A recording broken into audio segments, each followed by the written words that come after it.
Vamos a comenzar, hermanos.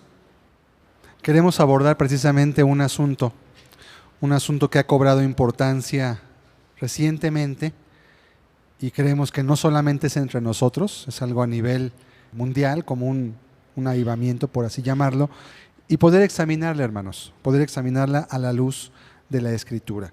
Me refiero a lo que es conocido como el calvinismo ortodoxo. El calvinismo ortodoxo, quizá algunos sepan de qué estamos hablando, quizá tengan claridad de qué sea al respecto. La función de este estudio, pues es número uno, contextualizarlos en qué es, pero al mismo tiempo también refutar bíblicamente de lo que estaremos hablando en este día. Para poder entenderlo voy a procurar hacer con la ayuda de Dios una exposición detallada, aunque no exhaustiva, de lo que propone esta doctrina. Una revisión histórica de la biografía de los principales creadores o las personas que son consideradas como sus creadores. Y por último, una refutación bíblica de la misma también, que va a ser muy importante, y la función será darles a ustedes elementos para que puedan tener pues herramientas bíblicas. Número uno, conocer la doctrina como tal, porque a veces no es muy clara, a veces hay muchas ramificaciones como tal de esta enseñanza, de esta doctrina, y quiero yo hablar de ello precisamente. Y quisiera, para empezar, que leyéramos Juan 16, verso 13. Juan 16, versículo 13, dice la Escritura: pero cuando venga el Espíritu de verdad, Él os guiará a toda la verdad. Solamente hasta ahí. Pero cuando venga el Espíritu de verdad, Él os guiará a toda la verdad. Lo que nos interesa a nosotros, hermanos, no es tomar la postura de una persona, de un hombre. Nos interesa seguir los lineamientos de la palabra de Dios. Ese es el interés. Y queremos ver lo que dice la palabra de Dios respecto a los puntos que estaremos examinando, porque, repito, sí han tenido una influencia. Muchos han recurrido a buscar en su anhelo de alimento, pues algo que pueda suplirles, algo que les pueda llenar de alguna forma o darles. Y han encontrado, por personas varias que han estado escuchando, pero creo que también, como hace un rato comentaba uno de los hermanos, es importante conocer aquello a lo que podemos tomar, porque a veces podemos abrazar un punto que nos pueda parecer bueno, pero no nos damos cuenta que estamos agarrando un paquete entero, que estamos agarrando toda una cuestión que viene con varias cosas más de lo que inicialmente nos agrada o nos gusta como tal. Vamos a pedirle a Dios que nos ayude. Vamos a orar, por favor, hermanos.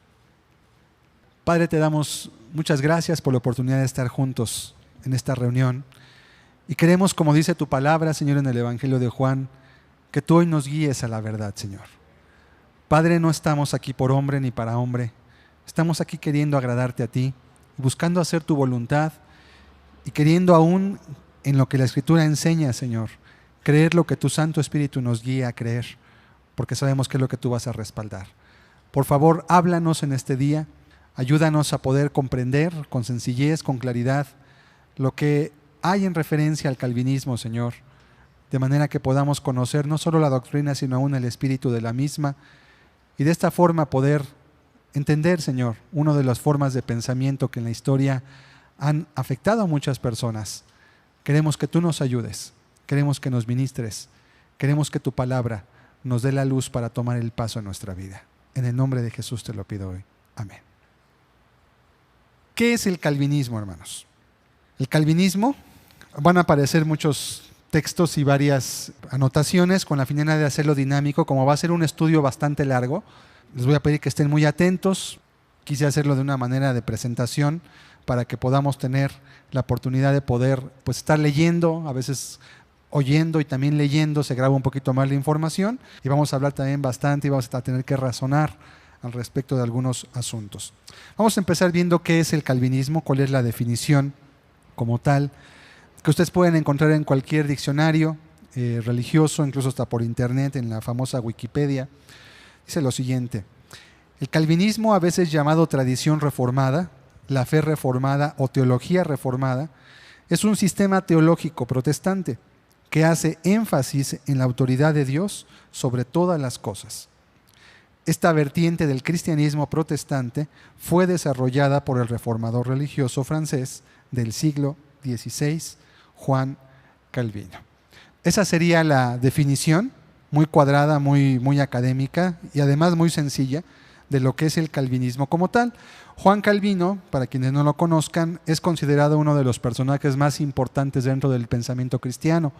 Algunos incluso han dicho que después del apóstol Pablo es una de las personas que más ha influenciado a la iglesia. Y vamos a estar entendiendo por qué. ¿Qué es lo que propone el calvinismo? Voy a empezar dando una visión muy general y después vamos a empezar a meternos ya en los detalles minuciosamente, empezando a entender primeramente de dónde surgió, cuál es la raíz del pensamiento de esta doctrina. Bueno, ¿qué propone?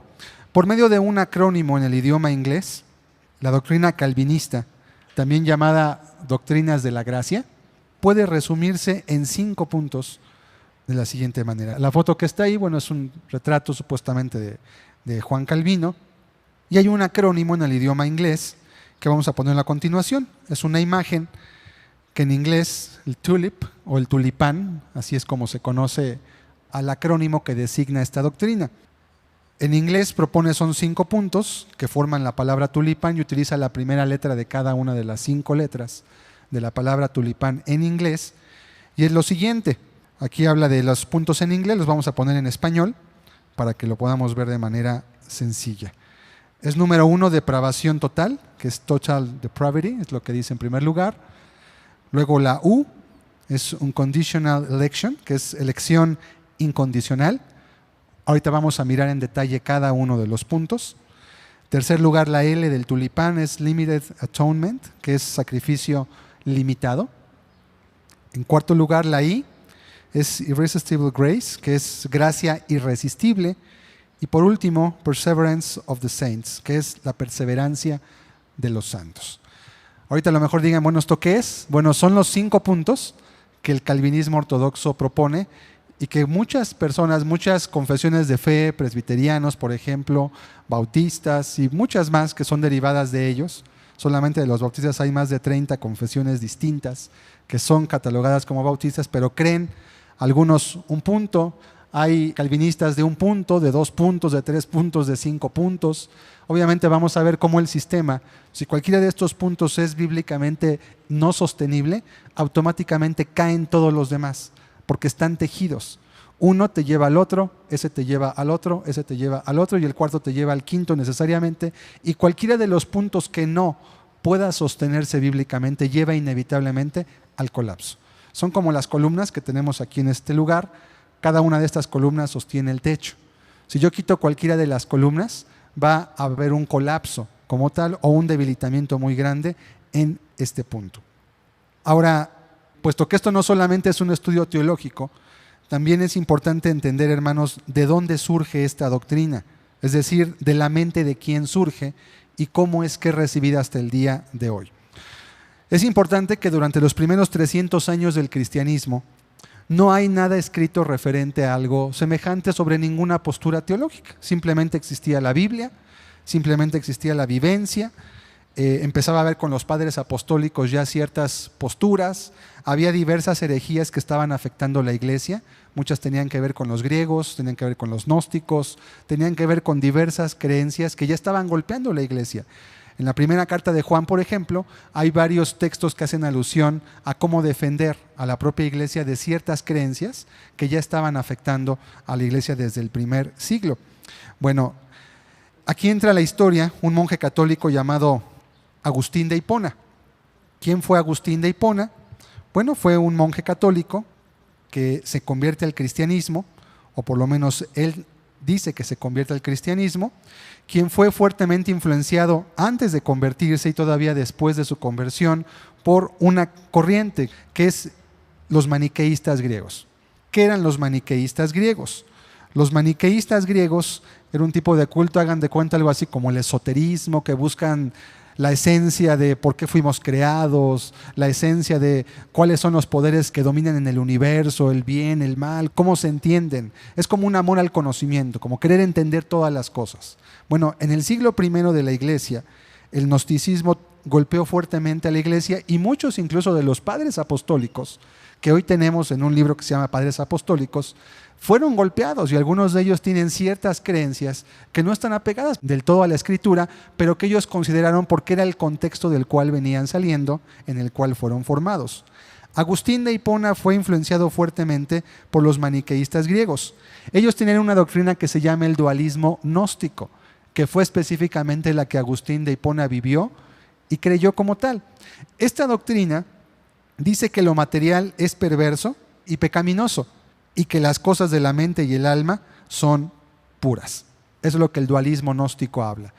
El dualismo quiere decir que el ser humano está metido en un cuerpo que tiene las dos esencias. Tiene la esencia del bien y tiene también la esencia del mal. Quiere decir que el hombre tiene un alma que puede ligarse con Dios y que en ese sentido hay una pureza, pero también quiere decir que al mismo tiempo está encerrado dentro de un cuerpo de carne y hueso, cuya tendencia siempre es a lo malo, a lo carnal, a lo pecaminoso. Y esta idea y esta forma de pensar es la que Agustín de Hipona creía y vivía. El maniqueísmo en la práctica negaba la responsabilidad humana por los males cometidos. No creían que eran producto de la libre voluntad, sino que esa parte del dualismo, que es lo material, dominaba nuestra vida y por esa causa es que el hombre vivía constantemente atado a los pecados de la carne. Es lo que veía el dualismo. Entonces, ¿cuál era la pretensión de ellos? No es nada nuevo. Los hinduistas hay algo que le llaman el nirvana. En el hinduismo, donde la persona quiere liberarse de lo carnal y supuestamente el nirvana lo alcanza alguien cuando estando aún en su cuerpo alcanza un nivel de iluminación en el cual puede estar libre de todo lo material. En el hinduismo dicen, ya me libré y ya entendí que todo el mundo que vemos, nada es cierto, todo es una ilusión, estoy liberado. Ya encontré, ya entendí, estoy librado de la carne. Y es lo que hacen los monjes o los santos en el hinduismo, que supuestamente se apartan de todo, no comen, viven en un ascetismo, porque se han liberado de lo material. O sea, el principio es exactamente el mismo. Aquí fue el dualismo gnóstico con los maniqueos griegos, con los hindúes tienen otros nombres, y así en cada lugar estaba la misma esencia. Es el mismo pensamiento, solamente con diferentes formas. Con esta manera de pensar es que Agustín se convierte primeramente en la religión católica, ¿sí? Agustín de Hipona era una persona que antes era un maniqueo o abrazaba esta doctrina, después se convierte al catolicismo. Obviamente ya estamos hablando después del año 320 de nuestra era, y entonces con los anteojos del dualismo, con esta creencia del dualismo gnóstico que era su contexto de él como tal, él viene a la Biblia y llegó a conclusiones que en algunos casos eran aberrantes y en otros casos eran también disparatadas, como esto que acabamos de comentar, pensar que lo material es malo y pecaminoso. Entonces, por eso, por ejemplo, para que tengamos una idea de lo que la Biblia cómo buscaba refutar, en Primera de Juan dice la Escritura, todo el que niega que Jesucristo vino en carne, no tiene el Espíritu de Dios. Quizá nosotros leemos eso y pues ¿cómo que Jesucristo no vino en carne? Pues claro que vino en carne. Lo podían tocar, tuvo hambre, tuvo sed, sí. Pero precisamente el maniqueísmo griego y el dualismo que estaba en esa época, ya desde el siglo I, había ideas que decían, Jesús no pudo haber venido en carne, porque Él fue sin pecado. Entonces, si Él se metió en un cuerpo de carne, forzosamente tuvo que pecar. Entonces, realmente Jesús no estuvo en un cuerpo de carne, lo que vimos era un ser espiritual que parecía que estaba en la carne. Entonces, ya se estaba predicando en la iglesia que Jesús realmente no vino en carne, Él vino en espíritu solamente, y eso tenía implicaciones teológicas muy fuertes, porque si Jesús no vino en carne no pudo morir, y si no murió no había perdón por los pecados, y si no había perdón por los pecados no había libertad para nadie, seguíamos todos en nuestros pecados. Por eso Juan dice en varias ocasiones que Jesucristo vino en carne.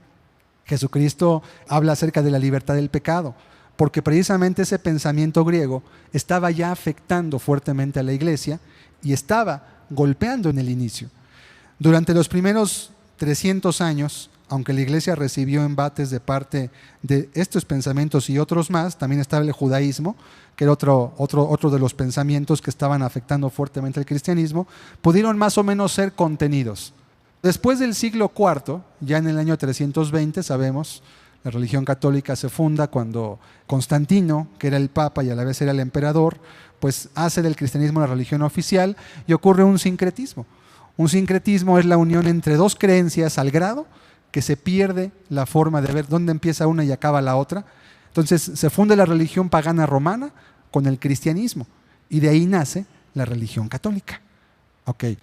En este contexto es donde Agustín de Hipona viene a conocer el cristianismo. O sea, Agustín de Hipona no nace en la época donde la iglesia estaba en persecuciones, no nace en la época donde había avivamientos, no nace en la época donde había una influencia fuerte del Espíritu que pudo guardar a la iglesia, sino que nace ya en una etapa donde ya había una corrupción muy grande. Y él mismo se convierte no al cristianismo, sino a la religión católica como tal. Por eso él era un monje igualmente de esta iglesia. Agustín mismo redactó un libro llamado Confesiones, que es muy popular, que mucha gente ha estudiado también, en el cual él mismo habla que llevó una vida atormentada por el pecado. Él mismo dice que él nunca tuvo libertad, pero que además él sí era cristiano, es lo que él afirma. Buscó de alguna manera compaginar su vivencia con lo que la Biblia dice. Es que yo vivo en pecados de la carne, él tuvo una amante con la cual procreó un hijo, tuvo muchos problemas y además, como venía del pensamiento griego, en los griegos hay algo que se llama la mitología y de alguna forma, de allí es de donde Agustín de Hipona ve la palabra predestinación en la Escritura y lo liga con lo que él había sido formado. En las historias del Olimpo, por ejemplo, de la mitología griega, se habla que los dioses procreaban semidioses con humanos. Entonces venía un dios y le gustaba a una mujer y tenía relaciones con ella, pero creaba a un hombre que no era un dios, pero tampoco era un hombre, entonces era un semidios. Por ejemplo, Hércules, el famoso Hércules, era un semidios. Era el fruto de un dios y de una mujer humana como tal. Entonces Hércules tenía características en parte de Dios, en parte de humano. Y bueno, los dioses decidían cosas con los hombres, estaban destinados unos a hacer ciertas cosas y estaba destinado a que iba a cometer incesto con su madre y ocurrieron unas tragedias espantosas, hermanos. ¿De quién venían esas tragedias? De los dioses. O sea, los seres humanos solamente eran piezas en un ajedrez despiadado y brutal en la que los dioses jugaban y de alguna forma dominaban todo el mundo como tal. Esa era la creencia que tenían los griegos. Las tragedias de Edipo hablan de esto, es también una parte de la literatura muy importante.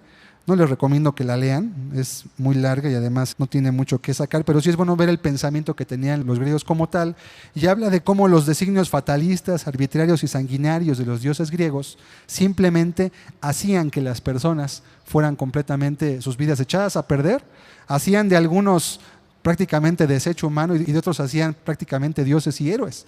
De ahí viene la mitología griega. Entonces ellos manejaban mucho la palabra de la predestinación. Estaban predestinados por los dioses para ser héroes, otros estaban predestinados simplemente para ser como los peones, carne de cañón, para que los dioses pudieran conseguir sus metas dentro de la humanidad. En este contexto es donde Agustín lee la palabra predestinación en la Biblia. ¿Qué entendía Agustín por predestinación? Tomando el contexto de donde él fue formado, pues lo que él sabía del contexto en el cual él fue criado, donde él creció, todo lo que él se alimentó durante su juventud. Y es entonces donde surge algo que es conocido, que es uno de los fundamentos del calvinismo, la predestinación por decreto. Vamos a leer qué es eso. ¿Qué es la predestinación por decreto? Bueno, es la idea de que Dios, desde antes de que formase el mundo, decretó por su soberanía quiénes serían salvos y quiénes serían condenados. Cuando ustedes ven una confesión de fe del calvinismo, solamente dice quiénes serían salvos. Siempre omiten la otra parte, pero es la consecuencia necesaria. Si Dios ya decretó quiénes van a ser salvos, forzosamente los que no fueron decretados para ser salvos, son condenados. Esas partes siempre se omiten porque obviamente llega a conclusiones bastante difíciles. ¿Qué tal que te dijera, oye, ¿sabes qué? Que tu hija o tu hijo está condenado a perderse. Dirías, amén, Señor. Se va a perder. Yo no quisiera que se perdiera, pero ya lo decretó. Amén, Señor. Se va a perder mi hijo, se va a perder mi hija. Entonces, casi nunca se dan esa parte, siempre se toma la parte positiva. Esto obviamente se hace buscando proteger algo también que es llamado la soberanía de Dios, que ahorita vamos a entender. En otras palabras, si vamos a ir al cielo o al infierno, la decisión ya fue tomada por Dios. Él dio el decreto.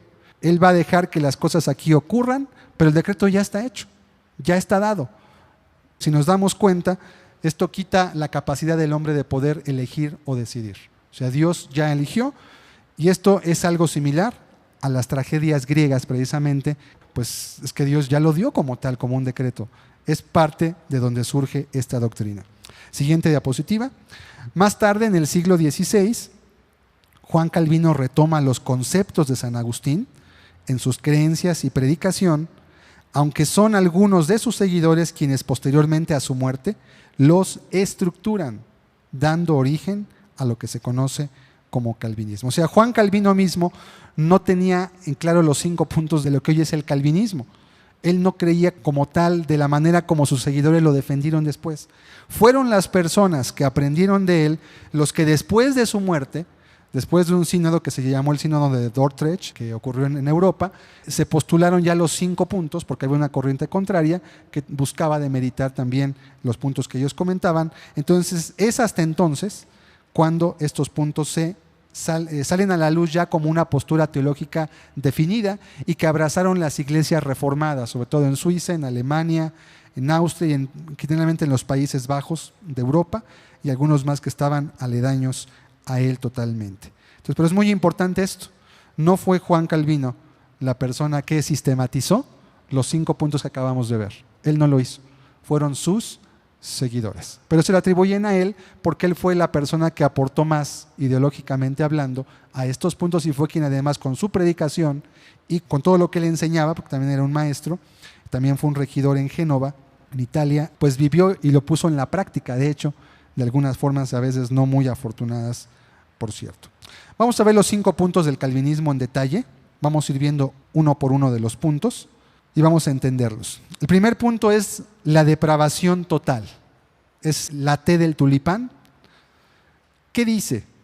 Como consecuencia de la caída del hombre, cada persona que nace en este mundo está esclavizada al servicio del pecado, en una depravación moral total, lo cual implica la aceptación de que somos herederos del pecado de Adán, es decir, que nacemos en pecado.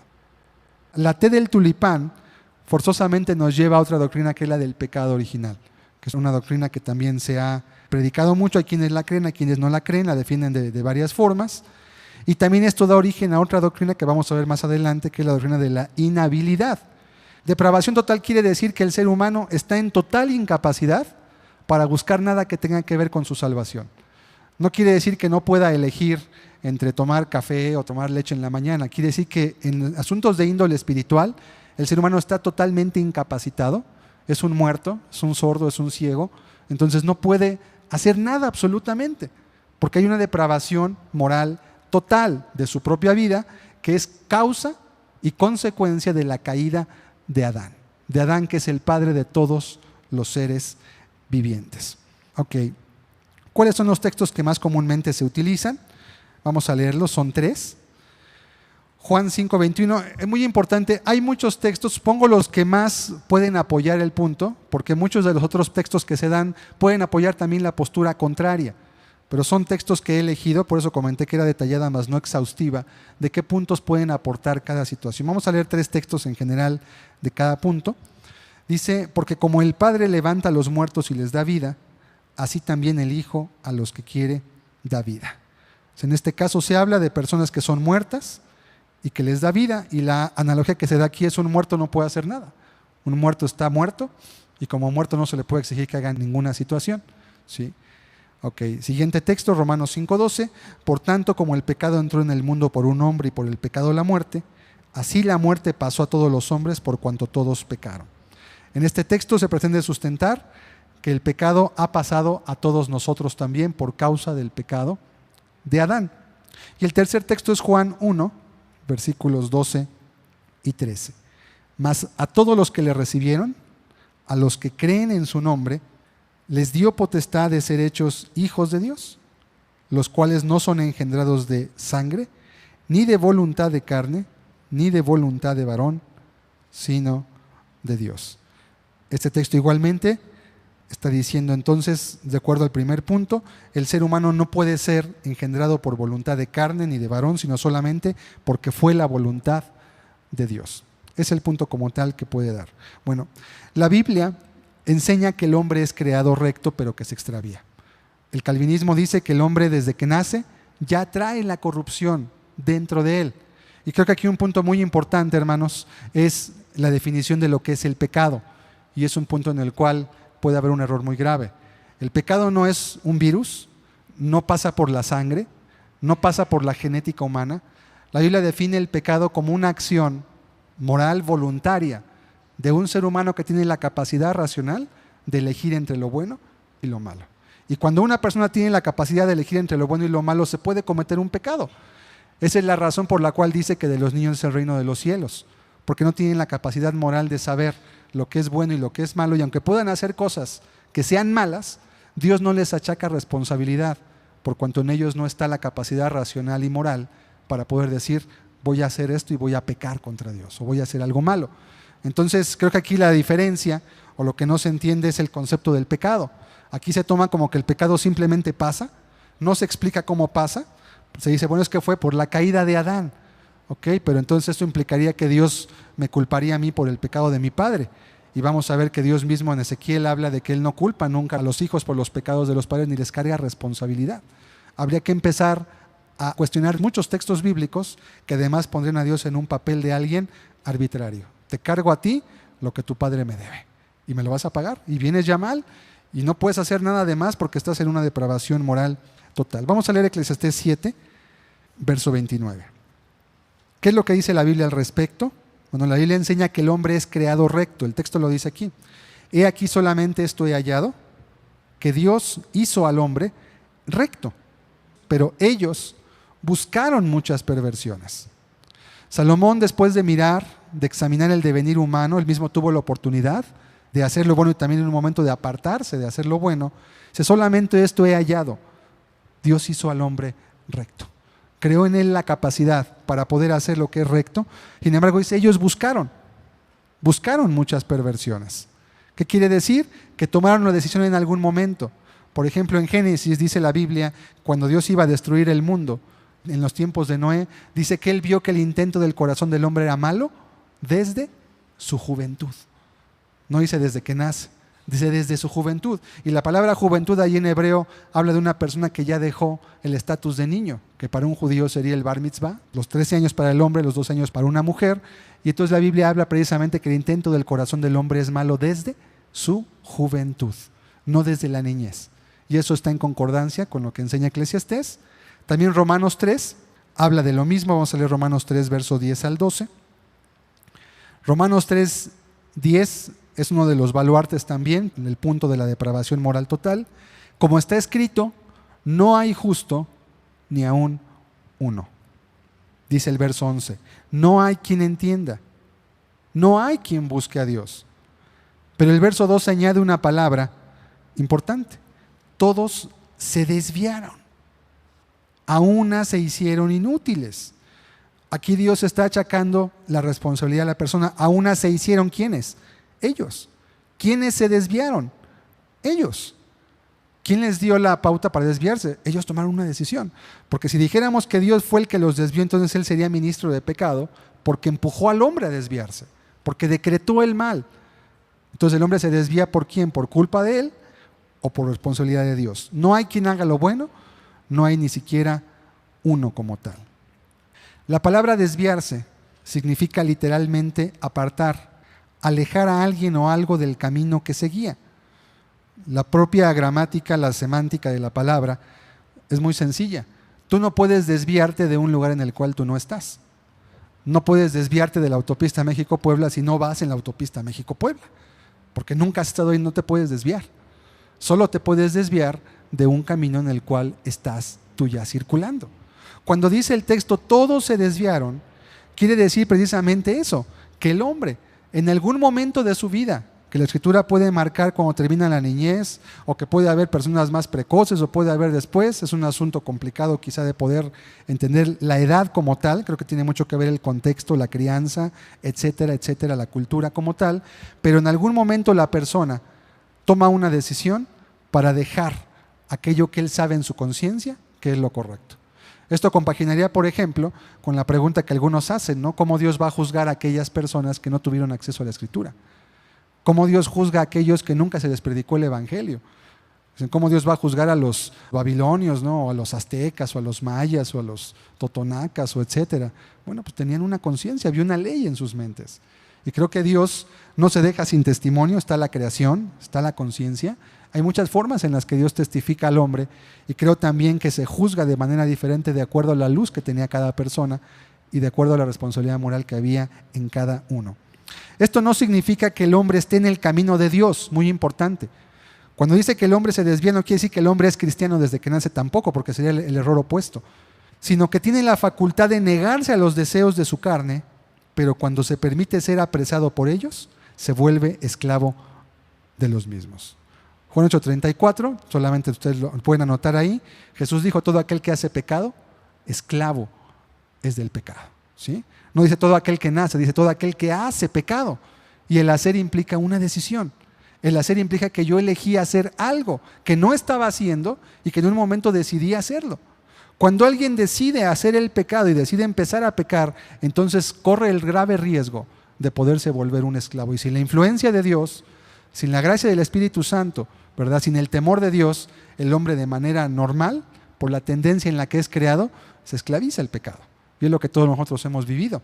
En algún momento de nuestra vida, quizás algunos pecaron mucho, otros pecaron menos, según lo que el mundo conoce que es el pecado, pero todos, de alguna forma, cuando venimos a Cristo, nos encontrábamos impotentes para poder salir de la esclavitud en la cual nos encontrábamos sujetos por causa del propio pecado. Vamos a ver otro texto más que habla acerca de la responsabilidad del hombre y desviarse. Génesis 4, versículos 6 y 7. Entonces Jehová dijo a Caín: ¿por qué te has ensañado y por qué ha decaído tu semblante? Si bien hicieres, ¿no serás enaltecido? Y si no hicieres bien, el pecado está a la puerta. Con todo esto, a ti será su deseo y tú te enseñorearás de él. Un texto muy conocido, la última plática que tuvo Dios con Caín antes de que asesinara a su propio hermano. ¿Qué le está diciendo Dios? La palabra "a ti será su deseo" significa literalmente: tú eres el dueño de tu voluntad sobre tus propios deseos, lo cual es finalmente establecido por la última frase del verso 7. Dice al final: y tú te enseñorearás de él. En el hebreo mashal significa literalmente: tú reinarás o tendrás dominio. O sea, Dios le dijo en dos frases la misma indicación. ¿Qué era lo que le estaba dando? La última oportunidad a Caín de que se arrepintiera del deseo que ya tenía en su corazón y que iba a ejecutar en breve contra su hermano.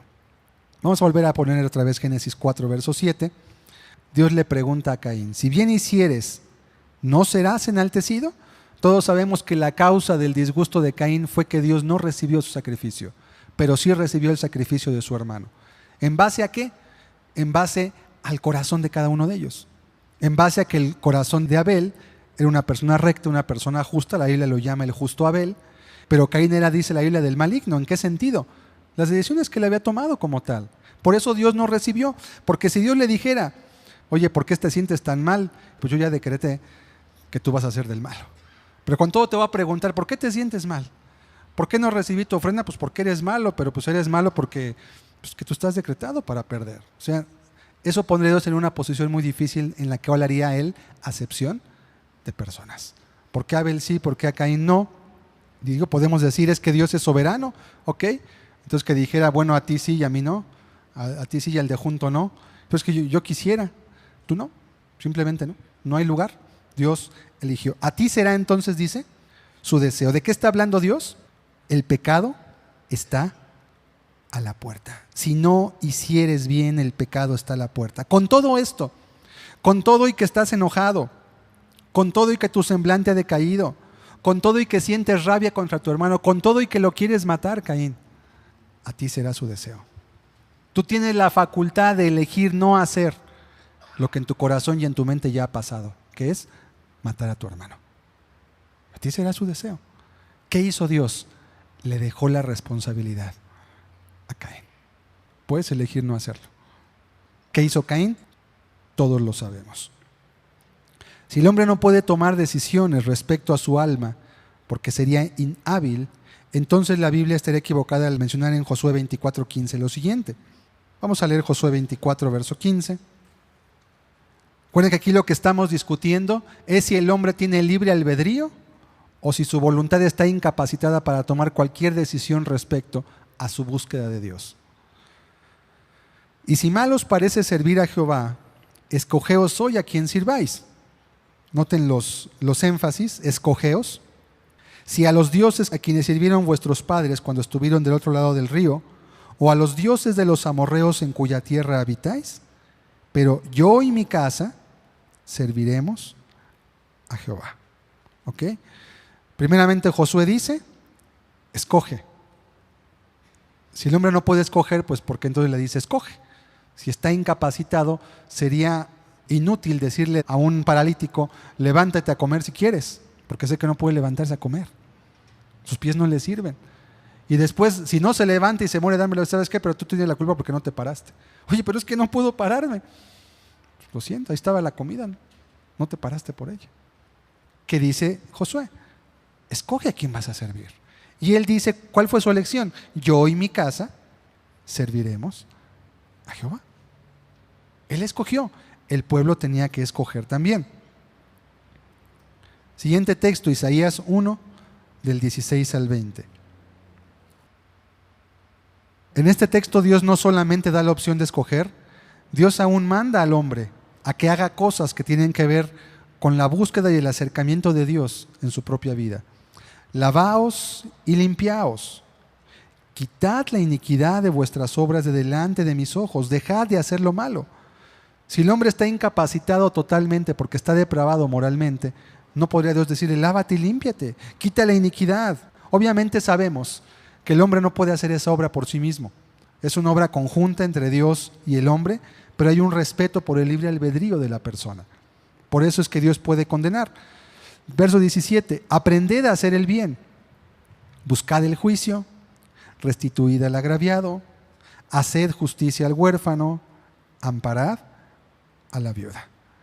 Es una condicionante. ¿Por qué? Verso 18. Venid luego ¿de qué? Luego de que hagas todo esto. Después. Y estemos a cuenta. Es muy importante aquí porque en el calvinismo se menciona que la obra de la salvación es total, única y exclusivamente hecha por Dios y que el hombre está totalmente ausente de la misma. Bueno, si Dios le dice al hombre, venid luego y estemos a cuenta, ¿qué quiere decir entonces? Si Dios obra la salvación totalmente, como el calvinismo habla, sin intervención alguna del hombre, no podría Dios decirle, venid luego y estemos a cuenta, porque esa obra la voy a hacer yo. Ni podría decirle al hombre, como veremos en el verso 20, una advertencia si él no quiere hacer eso. Si vuestros pecados fueren como la grana, como la nieve serán emblanquecidos. Si fueren rojos como el carmesí, vendrán a ser como blanca lana. Verso 19. Si quisiereis y oyereis, comeréis el bien de la tierra. ¿En quién está dejando Dios la responsabilidad? En la persona. Te pido que hagas esto. Si quieres y lo haces, vas a comer el bien de la tierra. Verso 20. Pero si no quieres y eres rebelde, Dios está achacando el pecado y directamente la rebeldía a la voluntad de Dios. Seréis consumidos a espada, porque la boca de Jehová lo ha dicho. ¿Quiere decir esto que entonces el hombre es el autor de su salvación? Jamás, hermanos, porque la salvación es por fe. Pero sí quiere decir que Dios condiciona, no como el hecho de que el hombre pueda ganar su salvación, sino para que el hombre se ponga en el lugar donde Dios le puede salvar. Ahorita voy a dar algunos ejemplos importantes al respecto de ello. O sea, el hombre no puede por sí mismo aún tener el deseo de buscar a Dios. ¿Cuántos de nosotros no estuvimos mucho tiempo de nuestra vida sin buscar a Dios, hermanos? Y vivimos en la voluntad de nuestra carne y nuestros deseos, pero algo ocurrió en nuestra vida en lo cual despertamos. De repente surgió el anhelo. ¿Por quién? Por la gracia de Dios. Él nos despertó una predicación, algún evento en nuestra vida, alguna tragedia en nuestro ser, y despertó nuestro interés por buscar de Dios. Dios nos pide entonces acerca del arrepentimiento, nos intima, nos habla de su amor. Sin embargo, no éramos títeres o seres inanimados para no poder elegir. Entonces, la persona tiene también participación en lo que Dios hace con ella. No es el autor de su salvación, Dios es el autor. Eso a nadie se le puede negar en ninguna forma.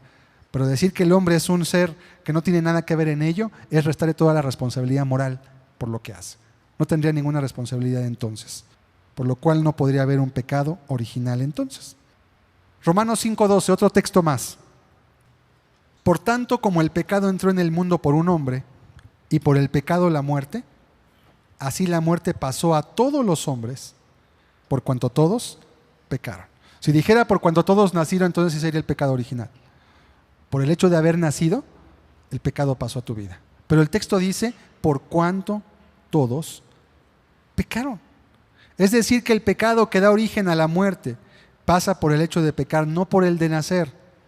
Ciertamente el pecado entra al mundo por un hombre, pues fue Adán el primero que pecó contra Dios. Pero de allí en adelante cada cual toma su decisión. Obviamente que hay una tendencia, que naturalmente va a ser un hijo de padres que vivan en pecado. Pecado, porque está creado en ese ambiente, ¿verdad? Es lo más natural y muy difícil va a ser que pueda tener una vida piadosa. Aún en el mismo mundo, dice la Escritura, el mundo entero está bajo el maligno. Nosotros mismos, estando en el mundo aún como cristianos, tenemos una presión muy fuerte para pecar todavía. Pero podemos tomar una elección, ¿es cierto? La gracia de Dios nos ayuda también, pero también hay personas que a veces deciden no hacer lo que debieran hacer. Siguiente texto, Lucas 14, 16 al 20. Esta es una parábola muy importante. Entonces Jesús le dijo, un hombre hizo una gran cena y convidó a muchos. Y a la hora de la cena, envió a su siervo a decir a los convidados, venid que ya todo está preparado.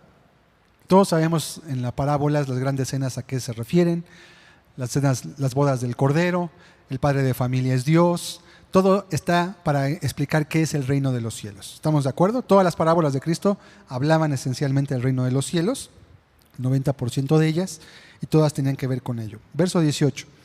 Y todos a una comenzaron a excusarse.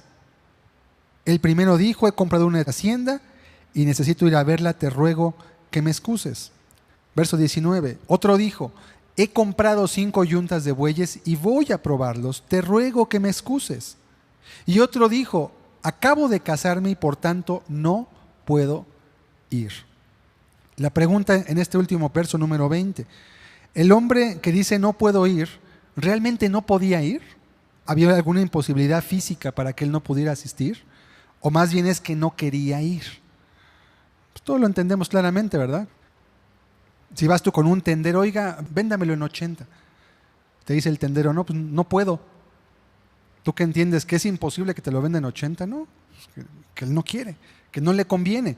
Y todos sabemos que el no puedo no quiere decir que esté imposibilitado de hacerlo. No quiere. Como cuando dice una persona que tiene amargura en su corazón, es que no puedo perdonar. Bueno, es que de veras no puedes perdonar. O más bien es que no quieres olvidarlo y negarte a ti mismo. Todos sabemos que el no puedo no habla de una inhabilidad, habla de un no haber disposición para ello. Cuando Dios dice al pueblo de Israel, este pueblo no tiene oídos para oír, ¿hablaba Dios de que le faltaba el yunque y el martillo dentro del oído? Pues no, tenían oídos, pero su disposición y su voluntad estaba tan guiada al pecado que cuando oían la palabra de Dios, su disposición era siempre, no quiero. Entonces es una confusión entre lo que es inhabilidad con indiferencia, con pecado y con rebeldía. Es muy diferente, porque si la persona dice no puedo y luego tú la condenas porque no puede, caramba, pues ¿en dónde cabe eso? Condenas a tu hijo porque no puede levantarse de la silla de ruedas y correr 100 metros planos en 12 segundos. ¿Dónde quedarías tú como padre? No, pues que no puedes correr 100 metros planos, hijo. No, pues no puedo ni siquiera levantarme. Estoy imposibilitado. Entonces no puede haber como tal esa inhabilidad para con el hombre. Continuamos en la misma parábola, verso 21 al 24. Vuelto el siervo, hizo saber estas cosas a su señor. Entonces, enojado, el padre de familia dijo a su siervo, ve pronto por las plazas y las calles de la ciudad y trae acá los pobres, los mancos, los cojos y los ciegos. Y dijo el siervo, Señor, se ha hecho como mandaste y aún hay lugar. Dijo el Señor al siervo, ve por los caminos y por los vallados y fuérzalos a entrar, para que se llene mi casa. Porque os digo que ninguno de aquellos hombres que fueron convidados gustará mi cena. La decisión del padre de familia se basó en las decisiones que tomaron los convidados. Yo pregunto, ¿estaban convidados o no estaban convidados los que fueron invitados? Pues ya tenían la invitación.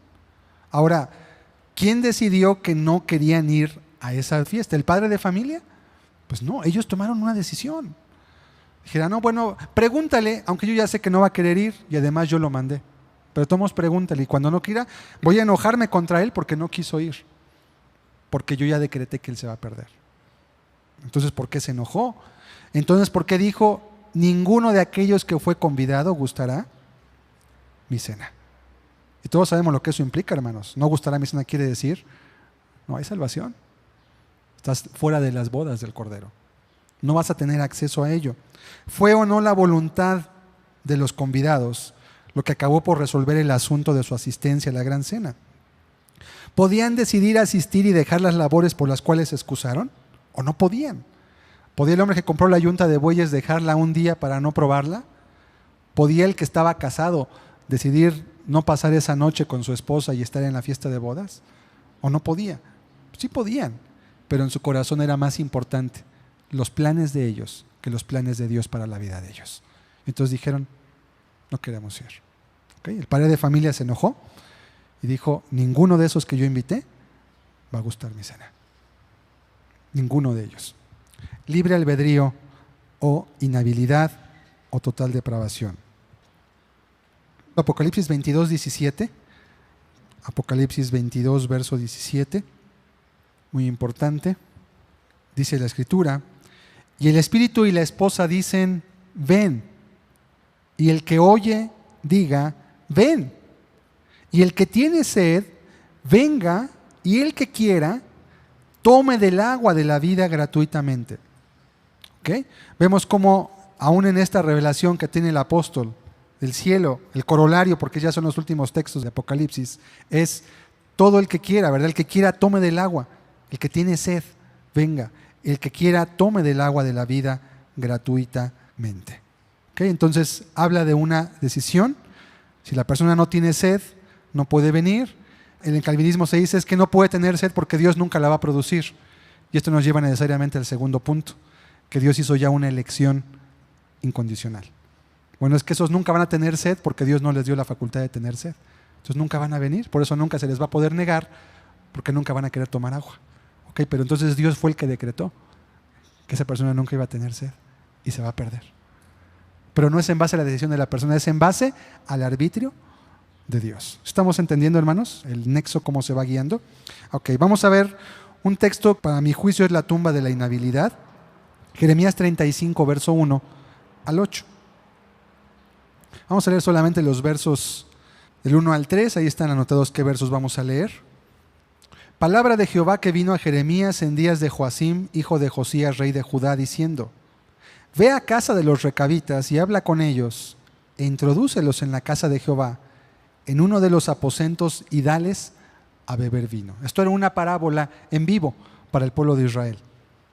Tomé entonces a Hazanías, hijo de Jeremías, hijo de Abasinías, a sus hermanos, a todos sus hijos y a toda la familia de los recabitas. Verso 5. Y puse delante de los hijos de la familia de los recabitas tazas y copas llenas de vino, y les dije, bebed vino. Mas ellos dijeron, no beberemos vino, porque Jonadab, hijo de Recab, nuestro padre, nos ordenó diciendo, no beberéis jamás vino vosotros, ni vuestros hijos. Muy importante. Dios iba a dar una enseñanza al pueblo, y dio una enseñanza mediante gente del propio pueblo de Israel. Le vas a traer a esta familia, le vas a poner delante de ellos vino. Dios sabía que ellos tenían un juramento, que su padre, como a veces decimos, en un derecho de su última voluntad, les dijo, ustedes mis hijos, los hijos de Recab, no van a poder tomar jamás vino. ¿Por qué? Pues porque él tenía sus razones, porque quería que no tomaran vino. Punto. Entonces Dios les va a enseñar al pueblo de Israel que ellos no querían obedecerle a él porque su corazón era obstinado, no porque no pudieran. Verso 8. Y nosotros hemos obedecido a la voz de nuestro padre Jonadab, hijo de Recab, en todas las cosas que nos mandó, de no beber vino en todos nuestros días, ni nosotros, ni nuestras mujeres, ni nuestros hijos, ni nuestras hijas. Verso 13, ahora viene la palabra de Dios. Así ha dicho Jehová de los ejércitos, Dios de Israel, ve y di a los varones de Judá y a los moradores de Jerusalén, ¿no aprenderéis a obedecer mis palabras? Dice Jehová. Fue firme la palabra de Jonadab, hijo de Recab, el cual mandó a sus hijos que no bebiesen vino, y no lo han bebido hasta hoy por obedecer al mandamiento de su padre. Y yo os he hablado a vosotros desde temprano y sin cesar, y no me habéis oído. No me habéis oído no quiere decir que no alcanzaron a escuchar la voz de los profetas. Quiere decir que no tenían la disposición en el corazón para obedecer la palabra de Dios. ¿Ok? Entonces, no hay tal inhabilidad. Vamos a ver un texto más de Deuteronomio 30, 15 y 19. Último texto de este primer punto.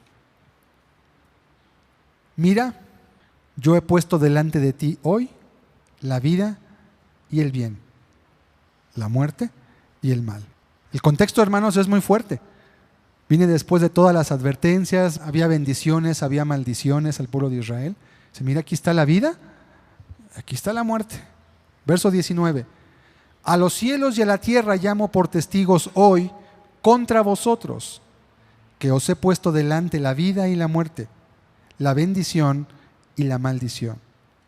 Escoge pues la vida para que vivas tú y tu descendencia. Si el hombre fuera inhábil, no se le podría decir, escoge. Dios le diría, yo ya escogí por ti lo que tú vas a hacer. Pero le dice, escoge. Escoge tú, pues, la vida para que vivas tú y tu descendencia. Dios dando a entender que su deseo es que el hombre precisamente no muera, va en concordancia con la Escritura. Dios no quiere que ninguno perezca, sino que todos procedan al arrepentimiento. ¿Pero por qué? Porque hay una decisión de la persona.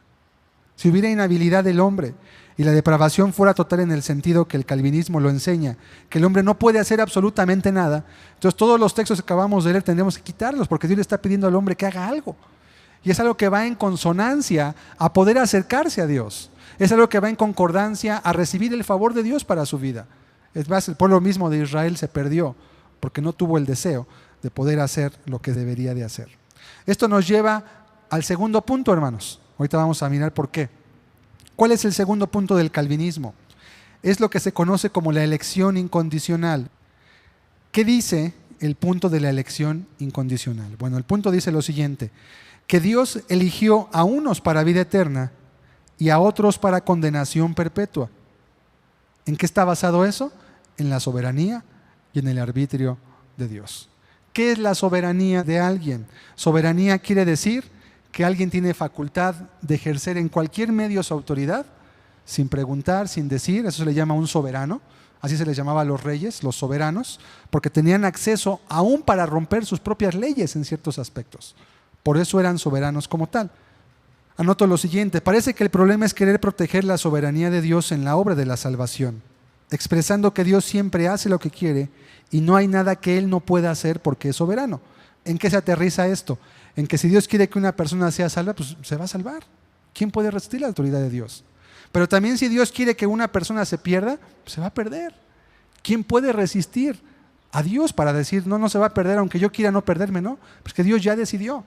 Si ustedes se fijan, esto se parece mucho a las tragedias griegas. O sea, pues ya Dios eligió. Este se va a salvar, este se va a perder. Y aun si la persona dijera es que no es el destino que quisiera tal vez, porque no somos títeres, tenemos razón, tenemos mente, pues lo siento, pero la elección es incondicional.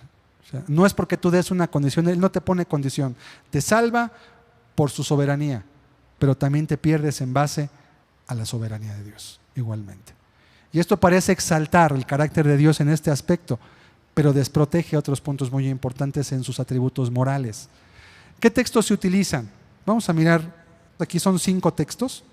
Hechos 13:48, uno de los puntos más importantes, quizá este de la elección incondicional, o también predestinación, como lo leímos hace un rato.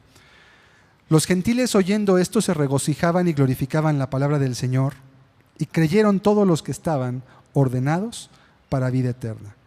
¿Cómo se maneja el texto ahí? Mira, creyeron los que ya estaban ordenados. ¿Quién ordenó que creyeran? Pues Dios. Por eso fue que creyeron. Primera de Pedro 1:2. Elegidos según la presciencia de Dios Padre en santificación del Espíritu para obedecer y ser rociados con la sangre de Jesucristo, gracia y paz os sean multiplicadas. En el calvinismo se dice, fueron elegidos para obedecer, no por obedecer. O sea, no es porque el hombre obedeció, es para que obedeciera. Lo que se omite aquí tocar, precisamente una palabra muy importante, la presciencia de Dios. Hoy te voy a explicar qué es eso. Este punto entonces parece decir que Dios eligió a algunas personas para que creyeran y se omite la otra parte, pero es una deducción necesaria. Otras también fueron elegidas para ser condenadas perpetuamente. Siguiente texto, Hechos 2:22. Varones israelitas, oíd estas palabras.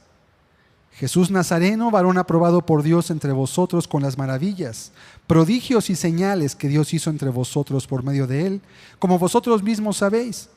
A este, entregado por el determinado consejo y anticipado conocimiento de Dios, prendisteis y matasteis por manos de inicuos, crucificándole. ¿Sí? ¿Qué es la presencia de Dios, hermanos? Es muy importante que lo entendamos. Está en concordancia con la omnisciencia de Dios. Quiere decir que Dios sabe de antemano todas las cosas. Todo lo hemos aprendido como un atributo de Dios. Dios sabe el pasado, Dios sabe el presente, pero también sabe el futuro. Entonces, para llevarlo al extremo, Dios sabe quiénes de aquí se van a salvar y Dios sabe quiénes de aquí se van a perder. Dios lo sabe. ¿Por qué? Porque es omnisciente. ¿Estamos de acuerdo en eso? Dios sabe todas las cosas. Ahora, lo que en el calvinismo se maneja de una manera no bíblica, ahorita voy a explicar por qué, es que ese conocimiento significa voluntad de Dios. Como yo sé que se va a perder fulano, entonces yo voy a llevarlo, o decreté, o voy a permitir simplemente que él haga lo que tiene que hacer para que se acabe perdiendo. Pero no fue la decisión de él porque él es inhábil. La presencia de Dios, yo mencionaba un ejemplo, es como cuando alguien ve una película y sabe el final de la película, ¿no? Ya la sabes. Bueno, eso no quiere decir que no puedas ver el resto de la película, sabes lo que va a pasar al final. La presencia de Dios, hermanos, voy a dar un ejemplo muy sencillo. Imagínate que tu hijo está jugando con un horno que está caliente y sabes que se puede quemar. Y le adviertes y le corriges, no lo hagas, no toques. A veces optamos en ciertas circunstancias de la vida dejar que nuestro hijo haga algo para que entienda, ¿verdad? O para que vea por qué no debe hacerlo bajo un cuidado y bajo un control. Y sabes que tu hijo a lo mejor toca el horno por fuera y se va a quemar en su mano. Y le va a dar miedo tocarlo. Tú sabías que él iba a tener ese encuentro desagradable con el calor, porque tú lo viviste antes y porque sabes que ahí quemaba. No dejaste que se quemara, ¿verdad? Pero sí dejaste de alguna forma, tú ya sabías que iba a pasar. Ahora decir, tú eres malo porque tú decretaste que tu hijo se quemara, por ejemplo. Tú sabías que iba a pasar eso porque eres adulto. La presencia de Dios se aplica de la siguiente forma. El hecho de que Dios sepa lo que nosotros vamos a hacer y lo que vamos a decidir, permite que Dios cumpla planes, mas no quiere decir que Él los avale o que Él los indique. Un ejemplo que ahorita vamos a mirar en el texto de Romanos 9, que es el baluarte del calvinismo como tal, es Dios hizo su voluntad a través de la historia con Israel, y efectivamente así lo hizo. Mas no quiere decir que todo lo que está en la Biblia sea aprobado por Dios. Yo pregunto, ¿Sansón fue un juez que juzgó a Israel? ¿Sí o no? Sí. ¿Sansón tuvo el Espíritu de Dios en ciertas etapas de su vida para cumplir la voluntad de Dios? Sí. Dios mandó que Sansón fuera designado, sabemos que desde el nacimiento, desde su nacimiento él ya estaba designado para libertar a Israel. Ahora, siguiente pregunta.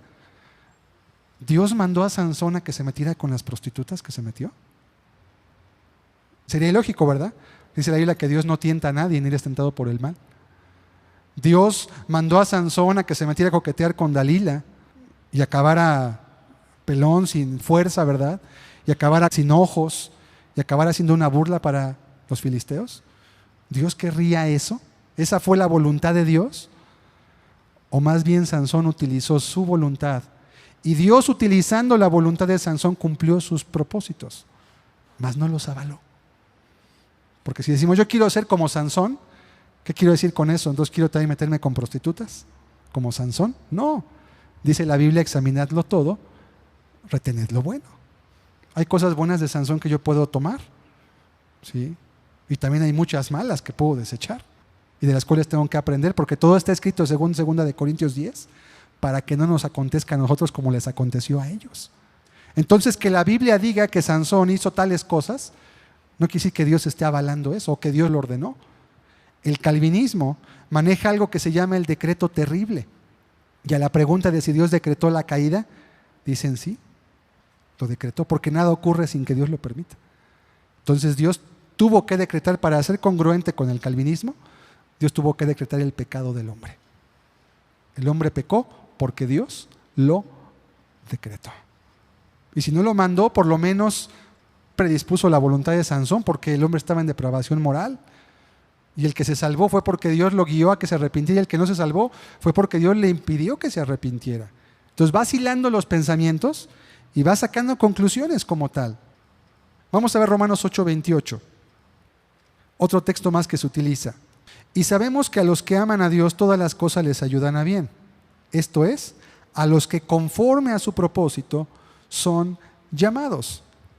Porque a los que antes conoció, también los predestinó para que fuesen hechos conforme a la imagen de su Hijo, para que Él sea el primogénito entre muchos hermanos.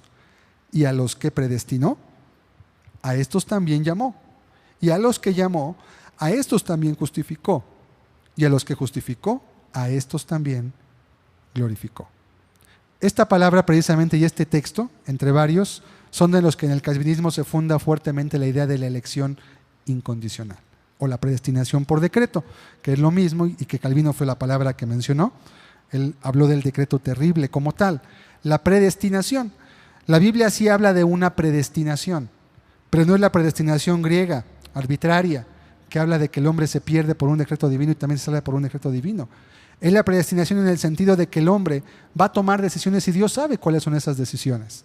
Más no quiere decir que Dios programa al hombre y le mete el programa, este se va a perder, este se va a salvar, y los programa y simplemente los deja como robotcitos andando con cuerdas, y van caminando, y este se va a perder, este se va a caer al abismo, y este va a llegar para este lado, porque yo ya los programé.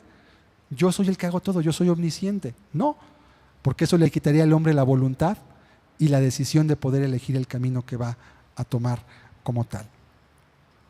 Aquí hay un problema, hermanos, de lo que es la soberanía de Dios, y quiero también abundar en ello. Hay un texto más, que es Romanos 9, del 13 al 26, y ese lo vamos a ver más adelante, los asuntos y cómo compaginan con la Escritura. ¿Cuál es el problema con la soberanía? Se quiere proteger la soberanía de Dios, diciendo que Él hace siempre lo que Él quiere, pero de hecho en la Biblia nos habla de muchas cosas que Dios no puede hacer. Ahora, no quiere decir que Dios no tenga la capacidad de hacerlo, quiere decir que Dios decide no hacerlo. Dice aquí, no le resta un solo ápice de soberanía a Dios el que la Escritura exprese que hay cosas que Él no puede hacer, por la simple razón de que Él mismo está sujeto a las leyes que ha trazado. ¿Sí? O sea, un rey que gobierna justamente no deja de ser soberano porque no mate injustamente a sus súbditos. Si yo lo podría hacer, pero no lo quiero hacer. ¿Por qué? Porque mi reinado está basado en la justicia. Y eso no lo puedo hacer. Ahora, no quiere decir que Dios no tenga la capacidad de hacerlo. Quiere decir que Dios decide no hacerlo. Y cuando el hombre es creado a imagen y semejanza de Él, le imparte esa misma capacidad de poder elegir hacer lo bueno o hacer lo malo. Por ejemplo, Dios no puede pecar, pero no puede pecar no porque sea imposible, porque Él ha elegido, porque su naturaleza es de esa forma también. Dios no puede tentar al mal a nadie, ni ser tentado, como dice Santiago 1:13. Es decir, que nunca lleva a nadie a pecar ni lo tienta para ello, al contrario. El Espíritu y su influencia siempre te guían a la justicia, a la santidad, a la rectitud, a la benignidad, etc. Dios tampoco puede cometer injusticias. Son cosas que Dios no puede hacer. Dios no puede mentir. Dios no puede hacer acepción de personas. Este es un punto muy importante, porque el punto de la acepción de personas entraría dentro de lo que es la elección incondicional, a uno así y otro no. Dios no puede cometer arbitrariedades como cargar los pecados o deudas de los padres sobre los hijos. ¿Saben lo que eran las tiendas de raya? ¿Alguien leyó el libro de México Bárbaro de John Kenneth Turner? En la secundaria lo dejaban leer, muy interesante el libro. Y habla de cómo en las tiendas de raya las personas quedaban siempre a estar esclavizadas, en una forma de esclavitud moderna. Las personas trabajaban en una hacienda, cosechaban algodón o cosechaban cualquier otra cosa que hubiese, pero también tenían que comprar los implementos para alimentarse y para vestirse en un negocio que era del mismo patrón. El patrón se los vendía muy caro. ¿Y qué pasaba? Que con su salario nunca podían pagar lo que tenían que consumir, ni aún para vivir de manera módica. Entonces, ¿qué pasaba? Que el patrón les daba crédito. Te doy crédito, Pero como no puedes pagarme, pues me debes. Pero como me debes no hay problema porque yo te voy a seguir pagando tu salario. Te doy todo para que comas, para que vistas, pero tu deuda nunca la vas a poder pagar. Y cuando nacían los hijos de esos jornaleros, pues nacían ¿con qué creen ustedes? Con una deudota encima de ellos. Ellos igual, eran niños, crecían, empezaban a trabajar, traían la deuda, seguían trabajando con el patrón, pero seguían endeudándose cada vez más y más y más y más. Bueno, eso es lo que hablaba en parte el libro de México Bárbaro, las tiendas de raya. Pues sería algo así. Si tú vas a deber el pecado que ya cometieron Adán y tu padre y tu abuelo y todos, porque el pecado va creciendo en progresión geométrica, pues es una deuda que nunca vas a poder pagar y de la cual tú no pediste, y entonces Dios te cargó el pecado de lo que tú no hiciste. Vas a pagar lo que no robaste, en otras palabras. Nuestro propio sentido de justicia, hermanos, nos hace no poder tener o tolerar una decisión de ese tipo. No, espera, yo quiero ser responsable por lo que yo hice, no por lo que no hice. Y último punto, Dios no puede hacer contrasentidos. Romanos 12:1 dice que sea Dios vuestro culto racional. Por ahí hay varias preguntas que se hacen, que en apologética son vistas normalmente. Por ejemplo, Dios no puede hacer un triángulo cuadrado. ¿Por qué? Porque eso es un contrasentido. Entonces no es omnipotente porque no puede hacer un triángulo cuadrado. Dios tampoco puede hacer una piedra tan grande que Él mismo no pueda cargar. Dios tampoco puede hacer un libro tan extenso que no pueda leer o que no pueda entender. Porque Dios no se ocupa en tonterías sin sentido. Dios está ocupado en cosas productivas, ¿sí? Entonces digo, son preguntas que únicamente se usan como manera de poner en tela de juicio el poder de Dios. Es muy sencillo. Dios no le quita que sea soberano el que Él no mate a nadie de manera injusta. Sigue siendo soberano. Dios no le quita en nada, como un texto que veremos más adelante, que Dios diga, he aquí estoy a la puerta y llamo. Si alguno quiere, abra la puerta y entraré y cenaré con él y él conmigo. Pero si fuera soberano, ¿qué haría? ¡Paz! ¿No? Pues llego, aquí estoy, ya llegué. Y te vas a salvar porque yo ya lo decreté. Que no quieras. Pues sí. Y Dios sigue siendo soberano. Estoy a la puerta y llamo. Así llegan las autoridades, ¿no? No te piden permiso. En todo caso te dicen, pues ábreme. Y si no abres, pues te tumban la puerta porque traen el designio y la autoridad para poderlo hacer como tal. Ok. Eso no quita en nada la soberanía de Dios, hermanos.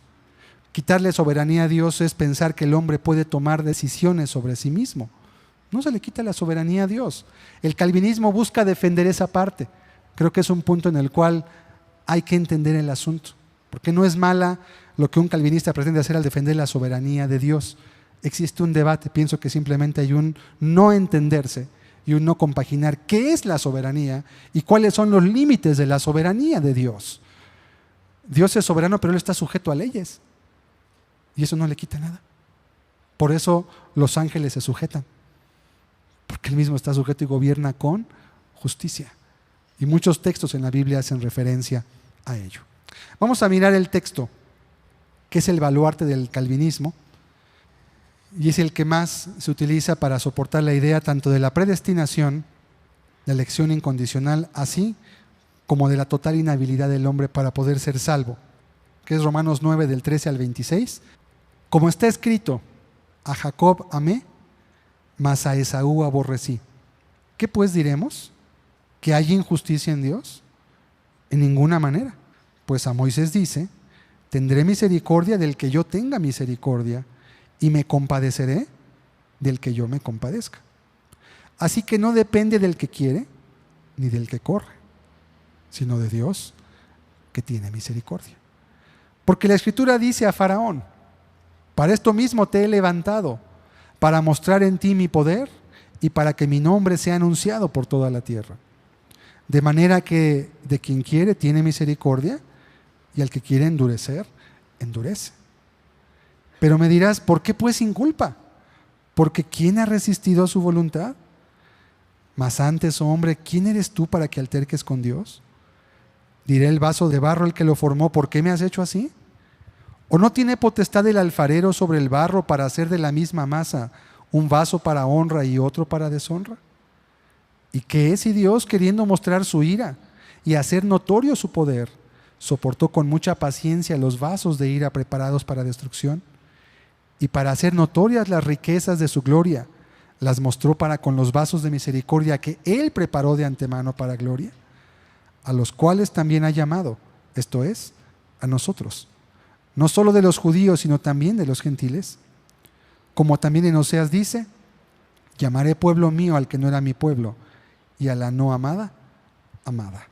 Y en el lugar donde se dijo, vosotros no sois pueblo mío, allí serán llamados hijos del Dios viviente. Este texto, hermanos, es conocido, o bueno, yo lo he llamado el baluarte del calvinismo, porque es el texto que más fuertemente apoya el punto de la elección incondicional.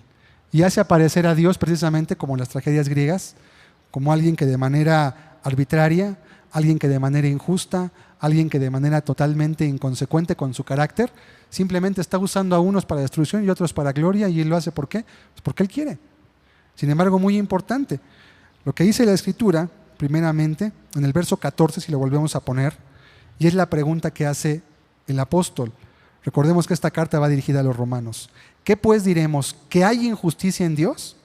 En ninguna manera. No hay injusticia en Dios. Y lo deja bien claro el apóstol antes de comenzar la disertación. Si Dios endureciera a alguien por decreto, sería arbitrario. Es decir, que Dios decidió de antemano no dar oportunidad a un ser humano de hacer lo recto o ser sujeto de salvación. Cuando la Biblia habla de endurecer, que muchas veces aparece en la Escritura, significa que Dios retira la influencia del Espíritu Santo sobre de alguien. Lo deja continuar en su camino, en su oscuridad moral y a merced de sus juicios torcidos e inicuos. ¿Por qué llega un endurecimiento? ¿Qué dice la Escritura en Génesis 6? ¿No contenderá mi espíritu para siempre con el hombre? Hay un tiempo en el cual Dios contiende. Tú sabes que Dios contendió contigo. Dios contendió conmigo. Fue predicada la palabra. En nosotros hubo una lucha como tal. No quiero, si quiero, es que esto, es que lo otro, es que aquello. Y estábamos en una dificultad. Lo tomo, no lo tomo, hago, no hago, digo, no digo, me arrepiento, no me arrepiento. Hay una lucha. Bueno, el texto dice, Dios no contiende para siempre con el hombre. ¿Sí? Hay una medida. Esa medida obviamente está en la soberanía y sí de Dios, porque Él conoce todos los contextos que nosotros no podemos conocer. Yo no puedo saber por qué una persona a Dios le concede un mes para poderse salvar y otro le puede conceder 10 años o 20 en los que le esté hablando. Eso depende ahí sí completamente de Dios. Y ahí sí podemos entender que no hay injusticia en Dios. Mas el quitar la posibilidad sería hacer acepción de personas. Que eso fue lo que sucedió con Saúl, el rey de Israel, cuando la Biblia refiere que Dios se apartó de él. ¿Qué hizo Saúl cuando Dios se aleja de él y en lugar del Espíritu Santo llegó un espíritu malo de parte de Jehová? ¿Qué hizo Saúl? Locuras. Se acabó suicidando como tal. Acabó metiendo al pueblo en muchas imprudencias y en cosas arrebatadas porque tuvo la decisión de no obedecer a Dios. ¿Qué le dijo Samuel a Saúl? Por cuanto has desechado a Jehová, Dios te ha desechado a ti. Los calvinistas también manejan otro punto importante en este aspecto, que lo llaman ellos la voluntad secreta de Dios. Ellos dicen lo siguiente: hay una voluntad revelada, pero hay una voluntad secreta. La voluntad revelada es que el evangelio se predicara a todo el mundo, pero la secreta es que se perdieran muchos. Bueno, la Biblia no habla de tal cosa, porque entonces Dios estaría manejando una postura doble, ¿no? Como decir, bueno, yo te voy a predicar el evangelio, pero yo ya te puse para que te endurezcas. Solo me corresponde a mí saberla, tú no puedes saberla, porque es la voluntad secreta de Dios. Es la forma en cómo el calvinismo explica que Dios endurece o no endurece. ¿Qué quiere decir que Dios endurece? ¿Por qué Dios endurece a Faraón? Que son los principales puntos. Okay. Como que Dios dijera a Faraón lo siguiente: ¿quieres continuar endurecido contra mí? ¿Quieres no obedecer a mi indicación? Bueno, síguele. Te dejo a la luz de tu propia antorcha. Continúa igual. Lo que sucedió fue que Faraón tuvo evidencias claras y no una, porque primeramente Moisés llegó de parte de Dios. ¿Y cómo se dirigió a Faraón? Así dice el Todopoderoso: deja ir a mi pueblo Israel. No llegó con juicios. Te voy a castigar, te voy a juzgar. No, deja ir a mi pueblo Israel. Ahora, ¿Dios sabía lo que Faraón iba a hacer? Sí, porque es omnisciente. Pero es diferente que Dios sepa que Faraón iba a tomar una actitud a que Dios dijera: yo te programo para que la hagas. ¿Qué pasó entonces con Faraón? Bueno, era una petición justa, Israel era una nación esclavizada injustamente y tratada con crueldad. Todo lo podemos leer en Éxodo. Dios todavía no había hecho nada contra Faraón. Moisés, es más, antes de que hubiera plagas en Egipto, ¿qué hizo Moisés? No tiró su vara delante de Faraón y no la vara de Aarón como tal, tragó las varas de los hechiceros de Faraón. ¿Sí? ¿Qué era eso? Era una manera con benignidad, con longanimidad. Mira, dejen a mi pueblo. Yo soy Dios, soy el Todopoderoso. Estos son mis enviados. Haz lo que ellos dicen. ¿Qué hizo Faraón cuando vio lo del milagro de la vara? ¿Por qué les voy a dejar ir? No lo voy a hacer. ¿Quién es Jehová para que yo lo obedezca? Después de eso entonces empiezan a caer las plagas. ¿Qué pasaba con el corazón de Faraón? Llegaba la plaga, Faraón decía, quiten por favor la plaga, voy a dejar ir al pueblo de Israel. Moisés oraba, se quitaba la plaga. ¿Y qué decía Faraón otra vez? No lo voy a dejar ir. Y así pasaron, plaga tras plaga, tras plaga, tras plaga. Éxodo 17. Entonces los siervos de Faraón le dijeron, ¿hasta cuándo será este hombre un lazo para nosotros? Deja ir a estos hombres para que sirvan a Jehová su Dios. ¿Acaso no sabes todavía que Egipto está ya destruido? ¿Qué le estaban diciendo a sus siervos? Le estaban mostrando que realmente la mano de Dios estaba sobre Egipto. Mas sin embargo, Faraón continuaba endurecido como tal. Los siervos habían entendido, ¿sí? Verso 19 de Romanos 9. ¿Por qué pues inculpa? Dice esto para refutar la aparente, y digo aparente, arbitrariedad de Dios. ¿Por qué inculpó a Faraón? Pues porque pecó, por eso, porque pecó voluntariamente. Porque si Dios te inculpara sin tú haber hecho algo por tu decisión, sería semejante como cuando los judiciales esculcan a alguien y le meten la droga con la mano en la bolsa, o te avientan la marihuana al carro, ¿no? Y luego, no, pues ahí traías marihuana y hazle como quieras, mientras ya te clavaron ahí. No, traes marihuana y en lo que descubren si era o no era, pues ya te la echaron por en medio. Entonces eso sería semejante que Dios inculpara sin haber decisión de la propia persona. Sería un acto arbitrario solamente porque Él tiene la autoridad. El judicial te para y tiene autoridad para llevarte preso, para entregarte al Ministerio Público y que de ahí te puedan procesar. Y como tiene autoridad, usa su arbitrio y su autoridad para inculparte. Bueno, la pregunta es, ¿habrá hecho Dios esto? Pues claro que no. Por eso pregunta, ¿por qué pues inculpa? Porque pecó, por eso. Y es la misma forma por la cual Dios va a inculpar a todo ser humano, porque tomaste la decisión de pecar. ¿O no pecó Faraón? Era idólatra, era soberbio, era injusto. Lo mostró con el pueblo de Israel. Es que era un vaso de ira ya predestinado, dicen, sí, pero no en base a un decreto, sino en que Dios vio de antemano en su omnisciencia el proceder de Faraón. Él sabía que se iba a endurecer por sus decisiones, por su corazón soberbio, y lo endureció. También Nabucodonosor se endureció contra Dios, ¿o no se endureció? Sí, no dijo, la Babilonia que he creado con mi gloria y con mi majestad, y no vino la palabra de Dios del cielo. Nabucodonosor, entre las bestias pasarás un tiempo. Y ahí estuvo 7 años. ¿Pero qué provocó en Nabucodonosor el trato de Dios? Una humildad. Conviene que declare las señales que el Altísimo ha hecho conmigo. Él es Dios de Dios, es Señor de señores, y Él da el reino a quien Él quiere. ¿Qué provocó en Nabucodonosor? Un trato para la humildad. ¿Qué provocó en Faraón? Un trato para destrucción. Es como lo que hace el sol con la cera, hermanos. El sol derrite la cera y la destruye. Pero el mismo sol también ayuda a endurecer el barro para que sea formada una vasija. El mismo sol destruye, el mismo sol construye. Nada más que a diferencia de la cera y del barro, aquí habemos seres con voluntad. ¿Ok? Entonces, eso significa que Dios endurece a alguien. Vamos a mirar Romanos 2, versos del 2 al 5. ¿Por qué Dios endureció, entendiendo lo que es endurecer, a Faraón? Mas sabemos que el juicio de Dios contra los que practican tales cosas es según verdad. ¿Y piensas esto, oh hombre, tú que juzgas a los que tal hacen y haces lo mismo, que tú escaparás del juicio de Dios?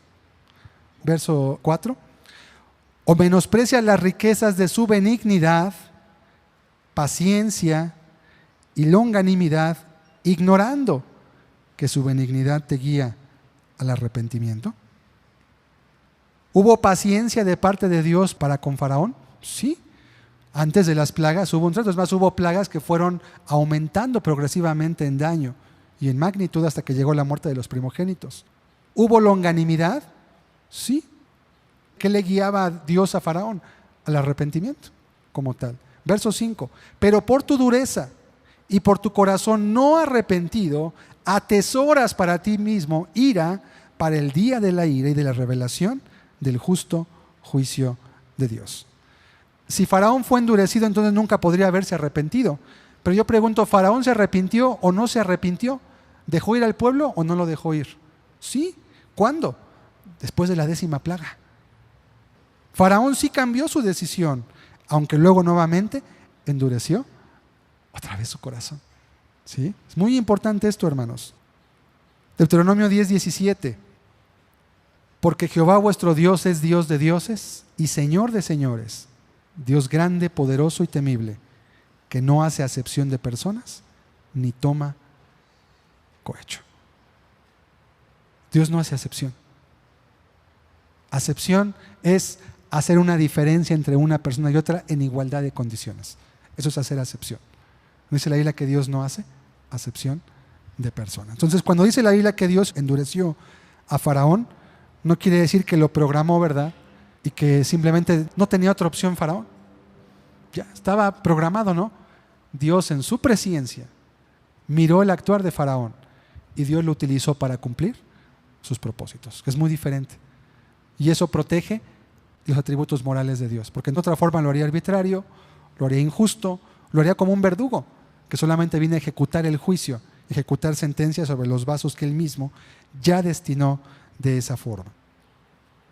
Romanos 8, 29 y 30. Porque a los que antes conoció también los predestinó para que fuesen hechos conformes a la imagen de su Hijo, para que Él sea el primogénito entre muchos. El texto que se usaba también, los conoció, ¿y en qué sentido los predestinó? En el sentido de su presciencia como tal, ¿sí? En ese sentido solamente. No puede haber la predestinación arbitraria griega que acabamos de comentar, la cual Agustín de Hipona creía y la cual retomó Calvino en sus enseñanzas y en sus propias creencias también como tal. El verso 30 dice, a los que predestinó, a estos también llamó. El llamado de Dios, como en la parábola de la gran cena, los llamó, estaban los convidados, vengan, es la hora de la boda. Pero unos, ¿qué hicieron? Oh, no puedo ir, no, espérame, es que estoy ocupado, es que espérame, lo otro, sí. A los que llamó, a estos también justificó, a los que justificó, a estos también glorificó como tal. Primera de Corintios 2:7, otro texto más para refutar el asunto de la aparente arbitrariedad de Dios. Mas hablamos sabiduría de Dios en misterio, la sabiduría oculta, la cual Dios predestinó antes de los siglos para nuestra gloria. ¿Por qué la predestinó para estas personas? Porque Dios sabía que iban a recibir por su voluntad las palabras de Dios y las iban a obedecer. Es como el caso de Abraham, hermanos, tocante a Sodoma y Gomorra. Le he de ocultar yo a Abraham lo que haré, siendo que será él una nación grande, y que sé que enseñará a sus hijos a que me teman y guarden mis mandamientos. Dios sabía que Abraham iba a hacer su voluntad y lo escogió por eso y lo llamó. Pero no es en base a una programación. ¿Sí está quedando claro ese punto, hermanos? Porque si ese punto cae, hermanos, del calvinismo, todo lo demás cae solito. No puede sostenerse.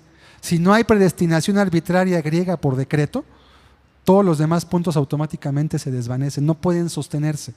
Es como un armatoste que le quitas una pata a una mesa y en cualquier momento se desbalancea y se rompe, porque entonces acusaría a Dios de un aspecto injusto. Efesios 1, versos 4 y 5 y 11. Este texto es importante también.